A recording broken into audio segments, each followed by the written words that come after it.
Hello kids. இன்னைக்கு வந்து class 12ஓட கெமிக்கல் கைனெட்டிக்ஸ் ஃபிசிக்கல் கெமிஸ்ட்ரி இன்றைக்கி எடுக்கிறேன்.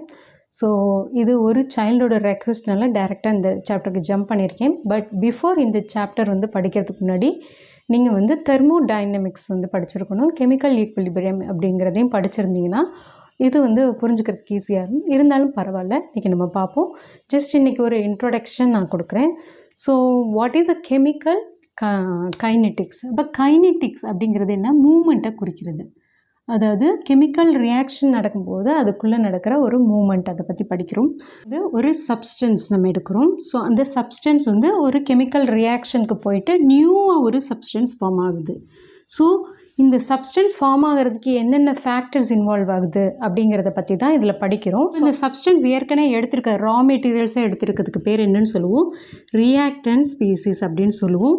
அண்ட் அது புதுசாக ஃபார்ம் ஆகிற அந்த பேர் ப்ராடக்ட்ஸ் அப்படின்னு சொல்லுவோம். ஸோ ஒரு ரியாக்டன்ட் டு ப்ராடக்டாக மாறும்போது நடக்கிற என்னென்ன ப்ராப்பர்ட்டிஸ் அதை வந்து இன்வால்வ் ஆகிருக்கு அப்படின்னு படிக்கிறோம். ஸோ இந்த கெமிக்கல் கைனெட்டிக்ஸ் நீங்கள் படிக்கிறதுக்கு முன்னாடி நான் சொன்ன மாதிரி கண்டிப்பாக நீங்கள் வந்து தெர்மோடைனமிக்ஸ் படித்தா பிடிக்கும். What is thermodynamics? அதில் என்ன படிப்போம் அப்படின்னா, ஒரு ரியாக்ஷன் வந்து அது ஃபீஸிபிளாக இல்லையா அப்படின்னு பார்ப்போம்.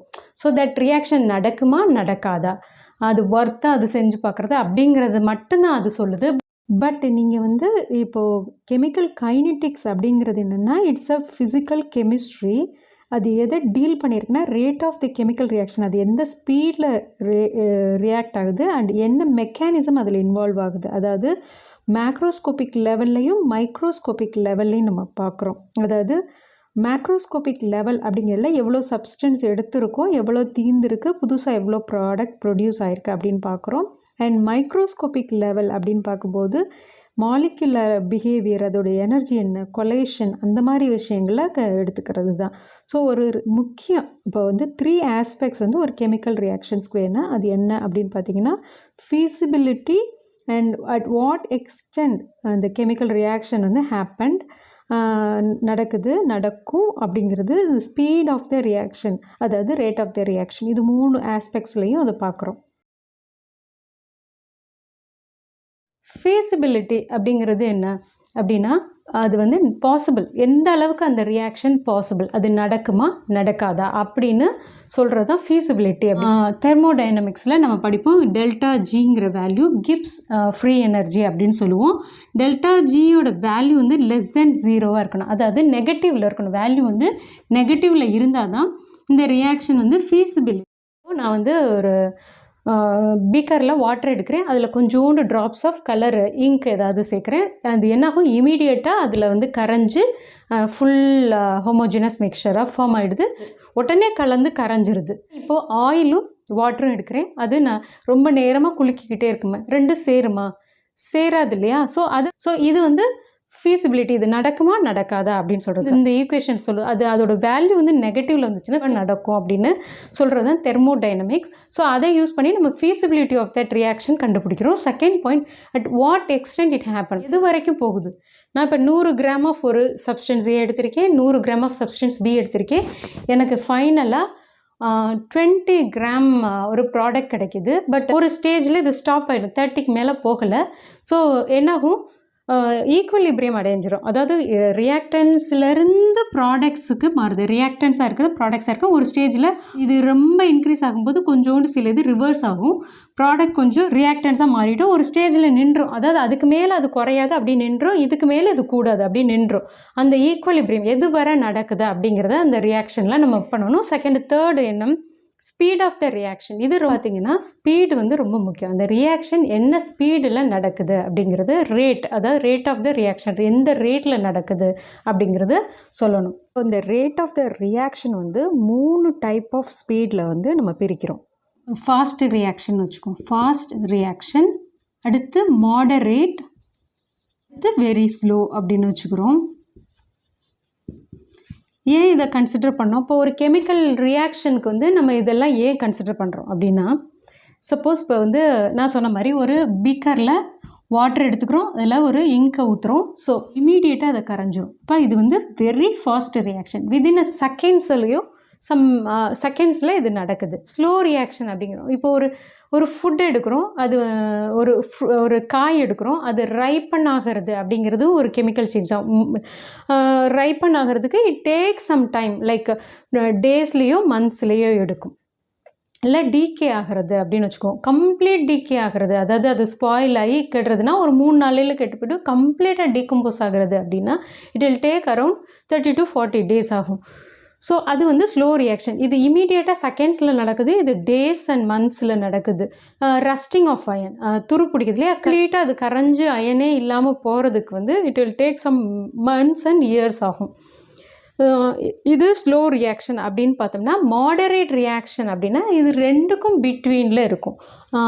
அதுதான் வந்து மாடரேட் ரியாக்ஷன். ரொம்ப அவ்வளோ டைம் எடுத்துக்காது, ஓரளவு சம் 3 to 5 days எடுத்துக்கலாம், இல்லைன்னா சம் 3 to 5 hours அப்படி எடுத்துக்கிற மாதிரி ரியாக்ஷன்ஸாக இருக்கலாம். ஸோ இதை ஏன் கன்சிடர் பண்ணுறோம் அப்படின்னா, இப்போ கிராஃபைட்லேருந்து டைமண்ட் நமக்கு கிடைக்கிறது அப்படிங்கிறது சம் பில்லியன் இயர்ஸ் நம்ம we have to wait for it. வர வரைக்கும் நம்ம அதை வெயிட் பண்ணிவிட்டு அந்த ரியாக்ஷனுக்காக காத்துக்கிட்டு இருக்க முடியாது. ஸோ அது வந்து ரேட்டுங்கிறது ரொம்ப முக்கியங்கிறதுக்கு அதுதான் எக்ஸாம்பிள். இப்போ ரேட் ஆஃப் த ரியாக்ஷன் அப்படின்னு பார்க்குறதுக்கு முன்னாடி நம்ம வந்து ஃபிசிக்ஸில் நம்ம படிச்சிருப்போம், ஸ்பீட், ஆவரேஜ் ஸ்பீட் அப்படின்னு படிச்சிருப்போம். அதாவது இப்போ இந்த இடத்துல ஏங்கிற ஒரு பாயிண்ட்லேருந்து கிளம்பி நான் பிங்கிற ஒரு பாயிண்ட்டுக்கு போகிறேன். ஸோ இப்போ இந்த இடத்துல ஒரு ஸ்டாப் போடுறேன், இந்த இடத்துல ஒரு ஸ்டாப் போடுறேன், இது 2 பாயிண்ட்டோ இல்லை இன்னொரு இங்கே ஒரு ஸ்டாப் போடுறேன். ஸோ இதை எப்படி கிராஃபாக ரெப்ரசென்ட் பண்ணுவோம்? ஸ்டார்ட் ஆகும்போது இருக்கிற ஸ்பீடு டிஸ்டன்ஸ் கூடும், அப்புறம் ஒரு ஸ்டேட்டில் ஸ்டாப் போடையில் இப்படி வரும் கிராஃப். அப்புறம் மறுபடியும் போகிறோம், ஒரு ஸ்டேஜில் நான் ஸ்டாப் பண்ணும்போது இருக்குது 3 ஸ்டாப் அப்படிங்கையில் இப்படி வருது. இதுக்கு அர்த்தம் என்ன? டிஸ்டன்ஸ் நம்ம போகையில் கூடும், பட் நம்ம ஸ்டாப் பண்ணிட்டோம்னா அது வந்து டைம் போயிட்டு தானே இருக்கும். ஸோ அப்படி இருக்குது. அகைன் நான் போகையில் ஏறுது, அப்புறம் ஏறுது, இந்த மாதிரி ஒரு கிராஃப் கிடைக்கிது. ஆவரேஜ் ஸ்பீட், ஆவரேஜான ஸ்பீடு இதோட எவ்வளோ அப்படின்னு கேல்குலேட் பண்ணுறோன்னா நம்ம என்ன எடுத்துக்குவோம்?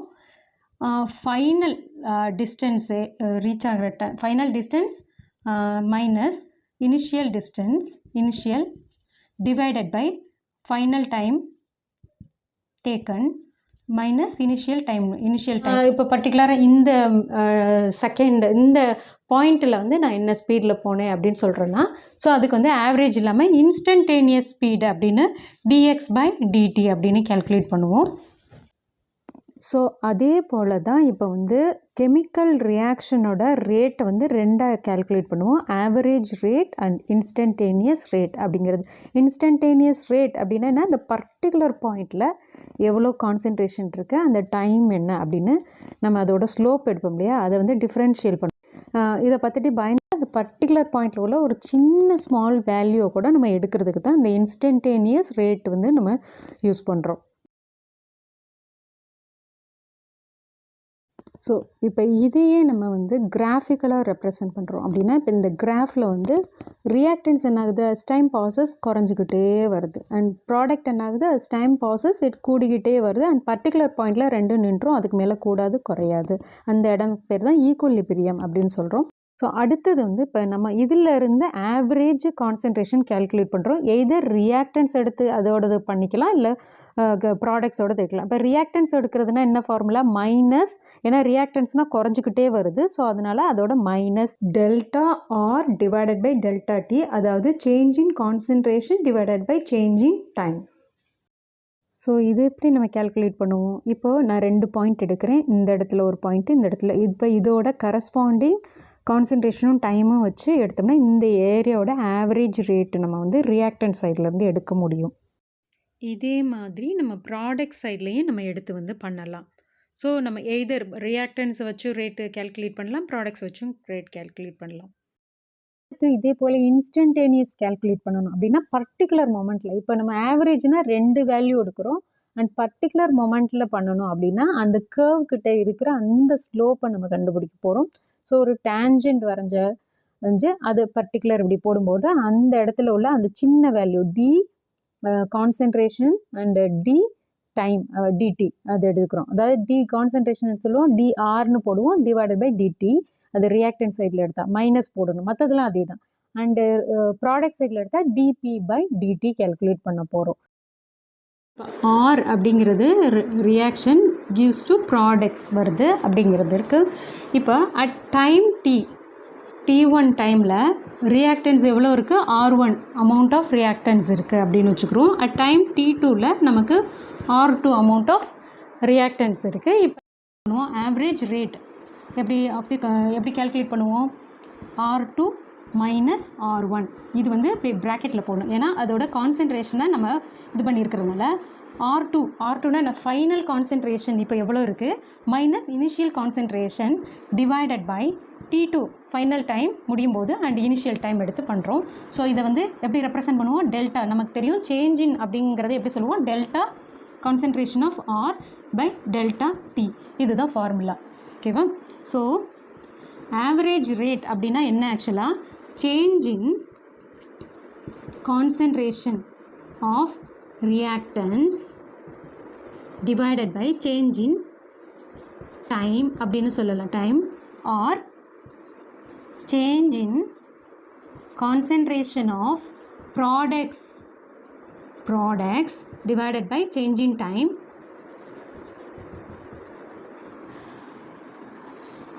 அல்லது இப்போ சேஞ்ச் இன் அப்படின்னு சொல்கிறதுக்கு பதிலாக disappearance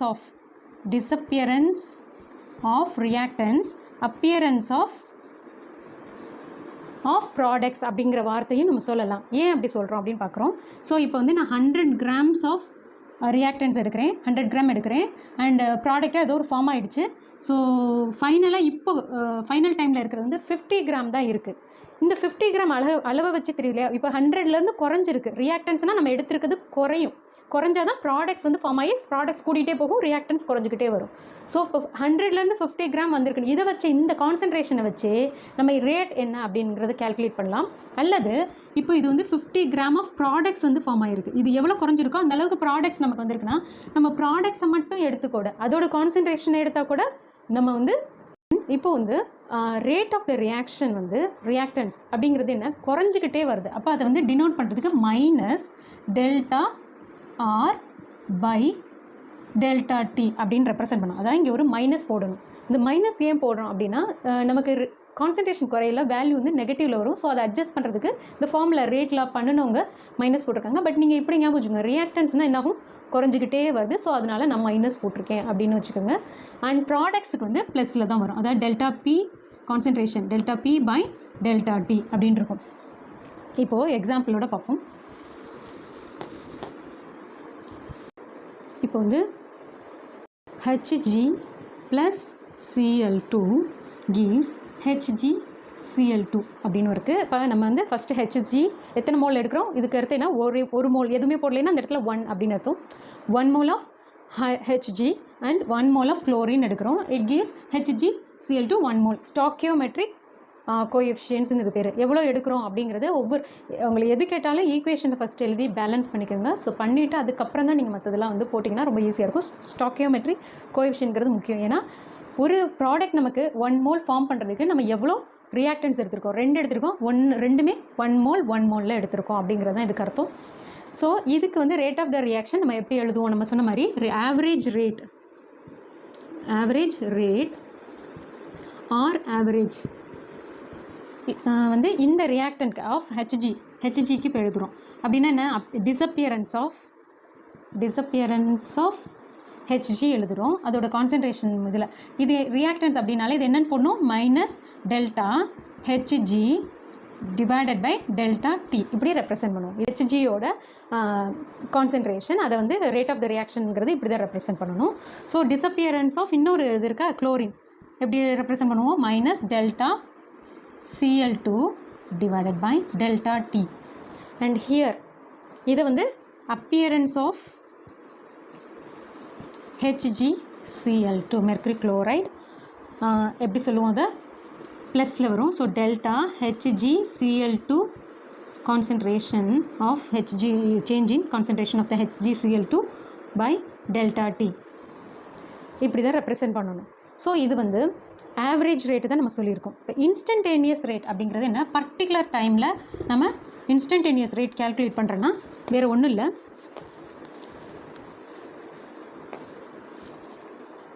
இப்போ இன்ஸ்டன்டேனியஸ் ரேட் அப்படிங்கிறது என்ன, ஆர் இன்ஸ்டன்ட் அப்படிங்கிறது என்ன அப்படின்னா சேம் என்னென்னா டெல்டான்னு போடுறதுக்கு பதிலாக நம்ம டின்னு போடுறோம்.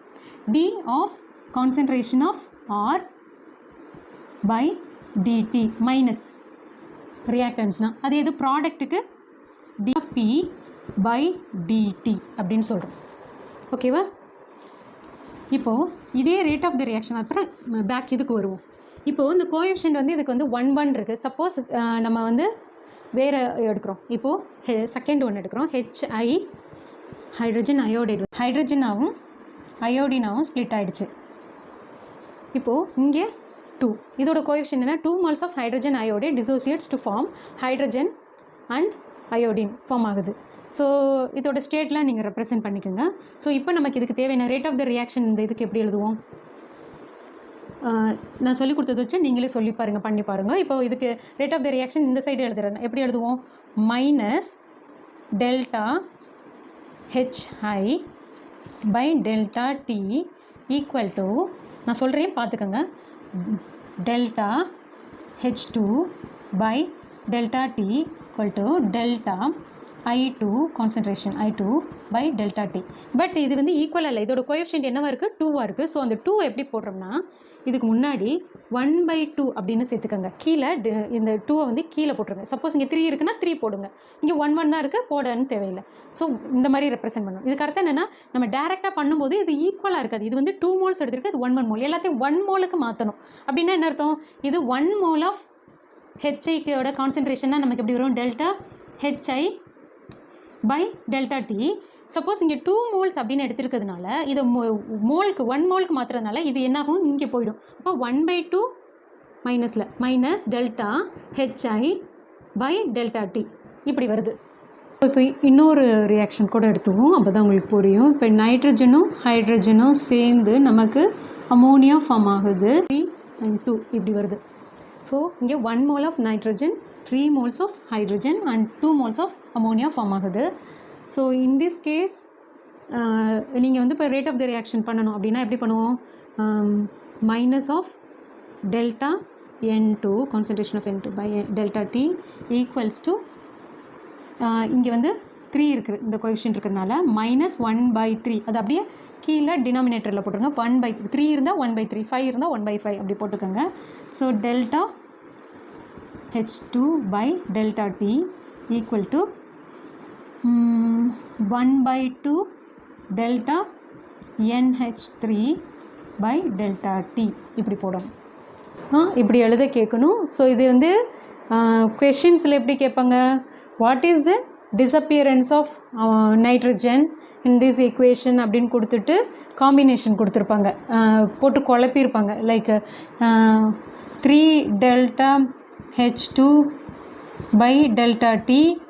இப்போ இதையே இப்படி கொடுத்துருப்பாங்க. அப்புறம் 1/3 டெல்டா H2 பை டெல்டா Tன்னு கொடுத்துருப்பாங்க. மைனஸ் விட்டுருப்பாங்க, ஏன்னா அது ரியாக்டன்ட் சைடில் வருது, ஆனால் மைனஸ் விட்டுருப்பாங்க. அடுத்து இன்னொன்றில் கரெக்டாக மைனஸ் 1/3 டெல்டா H2 அப்படின்னு. இப்போ what is the disappearance of hydrogen அப்படின்னு கேட்டு இப்படி 3 ஆப்ஷன் கொடுத்து குழப்பியிருப்பாங்க. இதில் எது அப்படின்னு கேட்டிருப்பாங்க. A B C அப்படின்னு கேட்டிருப்பாங்க. நமக்கு நல்லா தெரியும் இது ரியாக்டன்ஸ் அப்படின்னாலே ஃபஸ்ட்டு நீங்கள் செக் பண்ண வேண்டியது மைனஸாக ப்ளஸ்ஸாக எது வேணும். ரியாக்டன்ஸ் அப்போ மைனஸ், அப்புறம் எதுவும் கோஎஃபிஷியன்ட்ஸ் இருக்கான்னு பாருங்கள். 3 இருக்கப்போ 1/3, மற்றது அப்படி H2 இருக்குன்னா H2 பை டெல்டா T அப்படி போடணும். ஓகேவா? இந்த லெசன்னாலே எல்லோரும் என்ன பயப்படுறது அப்படின்னு பார்த்தீங்கன்னா லாக்ரிதம் வருது அண்ட் இன்டகிரேஷன் வருது, டிஃபரன்ஷியல் வருது அப்படின்னு சொல்லிட்டு பயந்துட்டு நீங்கள் மேக்ஸ் படிக்கலை, பியூர் சயின்ஸாக இருக்குது அப்படின்னா பேசிக்காக டிஃப்ரென்ஷியேஷனில் சில ஃபார்முலாஸ் இருக்குது, அதை அப்ளை பண்ணால், ஏன்னா அந்த மாதிரி உள்ளது தான் வரும். கொஞ்சம் சில இது காம்ப்ளிகேஷன், அந்த லாக் பார்க்குறது, லாக்ரிதமிக் நேச்சுரல்லேருந்து பேஸ்க்கு மாற்றுறது, இந்த மாதிரி சில இதெல்லாம் வரும். அது மட்டும் தெரிஞ்சு வச்சுக்கிட்டிங்கன்னா இது ஈஸியாக இருக்கும், கேல்குலேஷன்ஸுக்கு கவனமாக போடும். ஸோ இது மாதிரி தப்பை நீங்கள் பண்ண வேணால் கொஞ்சம் ட்ரை பண்ணுங்கள், வந்துச்சுன்னா நல்லது தானே. சின்ன சின்ன விஷயங்கள் இப்போ இந்த மாதிரி நீட்லாம் கேட்டிருந்தாங்கன்னா நம்ம அழகாக 4 மார்க்ஸ் எடுத்துடலாம். இதோட யூனிட்ஸ் பார்த்துருவோம். நமக்கே தெரியும் ரேட் ஆஃப் த ரியாக்ஷன் என்ன பண்ணுவோம், மெயின் எதை பேஸ் பண்ணியிருக்கு, கான்சன்ட்ரேஷன் ஆஃப் தி ஆர் அப்படின்னு இருக்கும், டைம். இப்போ கான்சன்ட்ரேஷனை என்னன்னு சொல்லுவோம், கான்சன்ட்ரேஷன் அப்படின்னா என்ன, மோல்ஸ் பெர் லிட்டர் அப்படின்னு சொல்லுவோம், டிவைடட் பை டைமை வந்து இன் செகண்ட்ஸில் சொல்லுவோம். ஸோ மோல் பெர் லிட்டர்னால லிட்டர் கீழே வந்துடும், லிட்டர் இன்ட்டு செகண்ட்ஸ். ஸோ அதை மேலே கொண்டுட்டு போகிறோம். ஸோ மோல் லிட்டரை வந்து என்னன்னு ரெப்ரசன்ட் பண்ணுவோம், எல்லுன்னு போடுவோம், செகண்ட்ஸை எஸ்ன்னு சொல்லுவோம், மேலே கொண்டுட்டு வந்துட்டோம் ரெண்டையும். இப்படி சப்போஸ் டைமை வந்து இதில் சொல்கிறோம், மினிட்ஸில் சொன்னோம்னா mole, L inverse, minute inverse, அவ்வளோதான். மினிட்ஸில் போட்டுக்கோங்க, இன்டூ 60 அது போட்டு. அண்ட் அடுத்தது மோல், லிட்டர் இன்வர்ஸ், அண்டு ஹவரில் கூட அதை எக்ஸ்ப்ரெஸ் பண்ணலாம். ஆனால் இங்கே பாருங்கள், மோல் பர் லிட்டர் அப்படின்னு கொடுத்துருக்கு. அப்படின்னா என்ன, இது பேசிக்கலி என்னது, எல்லாமே லிக்விடு வந்துச்சுன்னா நம்ம வந்து இந்த யூனிட்ஸு இந்த கேல்குலேஷன் எடுத்துக்குவோம். சப்போஸ் இது வந்து கேஷியஸ் ஃபார்மில், இப்போ ஹைட்ரஜன் நான் கேஷியஸ் ஃபார்மில் எடுத்திருக்கேன் அப்படின்னா ஒன்றும் இல்லை, இந்த மோல் கான்சன்ட்ரேஷனுக்கு பதிலாக நம்ம மோல் பர் லிட்டருங்கிற கான்சன்ட்ரேஷனுக்கு பதிலாக ஏடிஎம் அட்மாஸ்பியர் அப்படின்னு யூஸ் பண்ணுவோம். வெறும் அந்த மோல் பர் லிட்டருக்கு பதிலாக அட்மாஸ்பியர்ஸ் ஏடிஎம் போட்டுக்கிட்டிங்கன்னா போதும். மறந்துடாமல் சப்ஸ்கிரைப் பண்ணாதவங்க சப்ஸ்கிரைப் பண்ணுங்கள். அண்ட் உங்களுக்கு ஏதாவது டவுட் இருந்துச்சுன்னா, இல்லை ஏதாவது சாப்டர் உங்களுக்கு புரியலை, அந்த சம் புரியலை அப்படின்னா கீழே கமெண்ட் பாக்ஸில் வந்து நீங்கள் சொன்னீங்கன்னா நான் அது வந்து உங்களுக்கு சால்வ் பண்ணி சொல்கிறேன். Thank you students.